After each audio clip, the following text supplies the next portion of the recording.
What we're going to do now is cast a dancer's foot.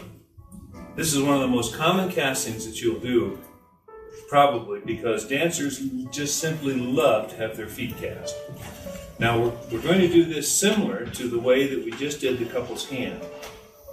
The very first thing that we do is have our dancer here, Lydia, put her foot in the bucket. And you'll see it's not tall enough to cover up above her heel. So we're going to put an extension on this the same way that we did. We'll try two different sizes here. Let's see this. Now put your foot in again. That's just barely tall enough. So let's go one taller. Now let's try it again. Perfect. Now what we'll do is tape this the same way that we did for the couple's hand.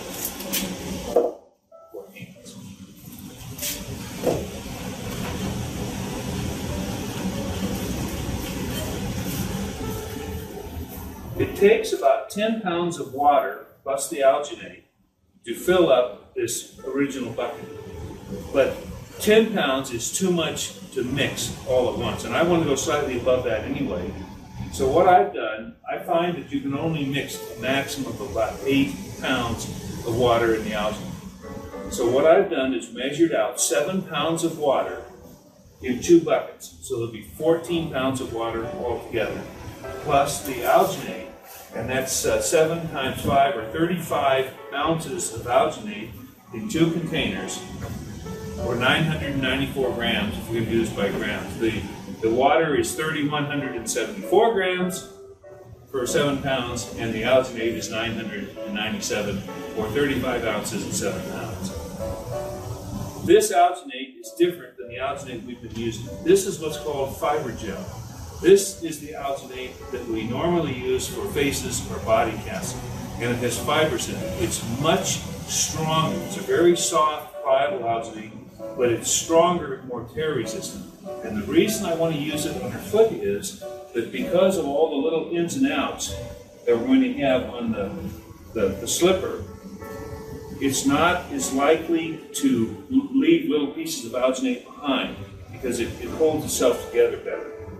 The very first thing that we do after we've got everything measured out and we're ready, and by the way, this alginate is about a 5-minute alginate, so I can mix it a little bit warmer. This will probably be 90 degrees and be a little more comfortable for her, and I will still have at least 4 to 5 minutes of time before it sets up. And we will mix one batch and then immediately start mixing the next batch.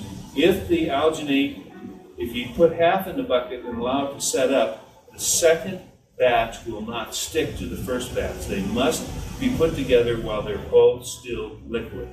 Or there's an ingredient called Algislow that you can spray it with, but we shouldn't need that here. The next thing that we want to do is coat the slipper in oil. And what I'm using is just plain, simple corn oil. Do not use olive oil. Just because it costs more money doesn't mean it'll work better. It doesn't work as well, actually. Just plain corn oil, and I'm going to soak it all through the slipper. Go ahead and coat it all the way inside and out. Make sure that the cloth gets totally coated. Try not to coat the ribbons, though, because she will have trouble tying them if you've got the ribbons coated. But you can coat this little strap that they all sew on to help them stay on. Make sure you get it soaked every place you can. All right, Lydia, go ahead and put your slipper on again and tie it. Now I'll go ahead and put the oil on the ribbon as well. Soak it in. There's just almost no way that you can have too much on the cloth. And it doesn't hurt to have a little on the skin, but alginate does not stick to skin at all. Now we want to go ahead and position her foot. Go ahead and put your foot in there. Now, put it more to the front. We're going to open up the mold at the back. And so we want the thickest part of the alginate relative to her foot at the back, so that when we open it up, we'll have a real deep place to cut and have the mold fit together perfectly. So we want her foot leaning towards the front, not towards the back. Okay. Now what I'm going to do is the same thing where I reach down and rub it over her foot to try and keep the bubbles off the surface. As soon as I've got her pretty well covered, I'll dump the rest in. Now, you want to start mixing the next batch, please? Yes.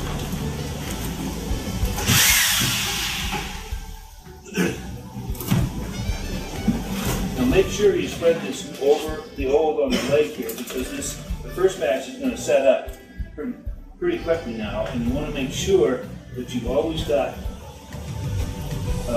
liquid alginate going on liquid. If you let it set up, it won't stick to itself, and you'll have layers that separate when you mold it.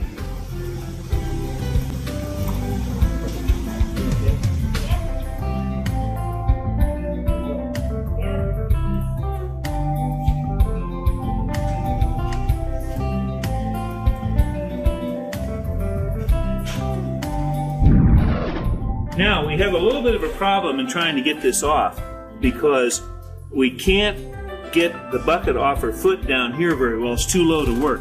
So what we're going to have her do is climb up on this counter I have right here, and we'll get her out. And this is probably the only real trick in doing a ballerina's foot. And this thing weighs probably close to 20 pounds, so it's pretty heavy on the foot. Now, I want you to slide up on here, and I'll lift this up as you do it. Okay? Slide up a little further. Okay, there we go. Now, we're going to take this bucket apart.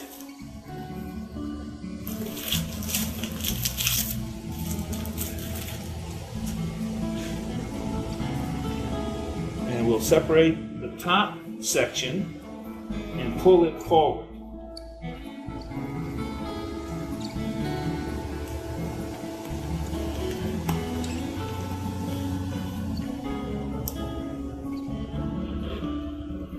There we go.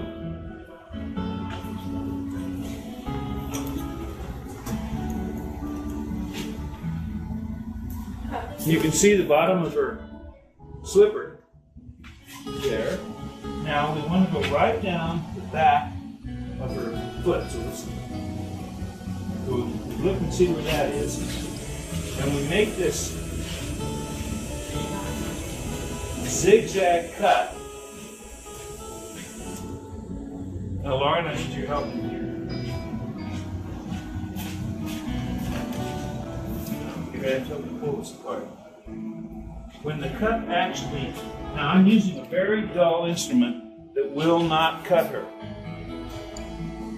Now, very carefully, you get down to where the slip, to make the cut next to her foot as straight as possible, but make it zigzag where it's closer to the bucket. You good? I'm coming down over her heel now.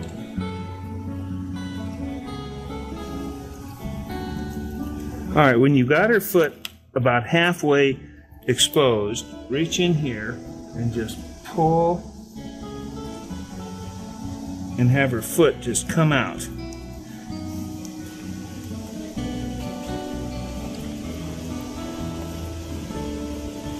A little bit further.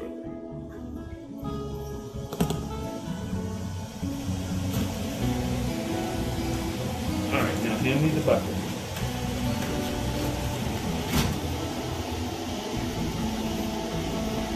Now that'll put it back in so it lines up. And then push the top back to close up the seam on the top part.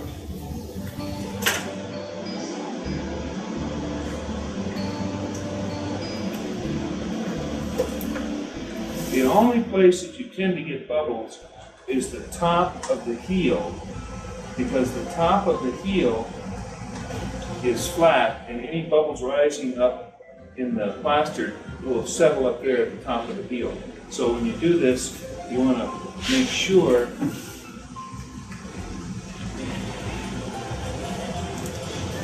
that when you get to the heel, for one thing, if you can, reach in here and make sure that the plaster goes all the way up there, that you didn't leave any big air bubbles. And then, as we've done before, slosh it around and around this way to drive the plaster to the edges. Now we'll just wait a few minutes and take it out.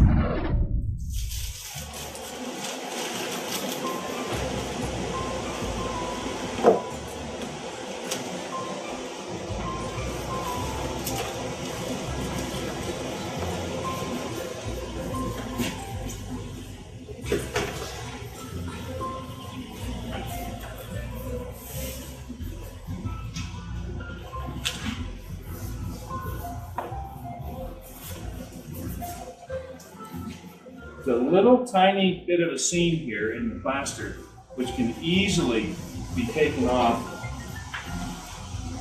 and smoothed down so that it's almost invisible. This mold could possibly be used a second time. It will deteriorate a little bit, but for the most part, you can do this. You can use this particular mold. It's probably the only alginate mold that you can almost always do that with. Usually they're torn up when you take it apart, but this one you could put it back together and cast another one if you really wanted to. Otherwise,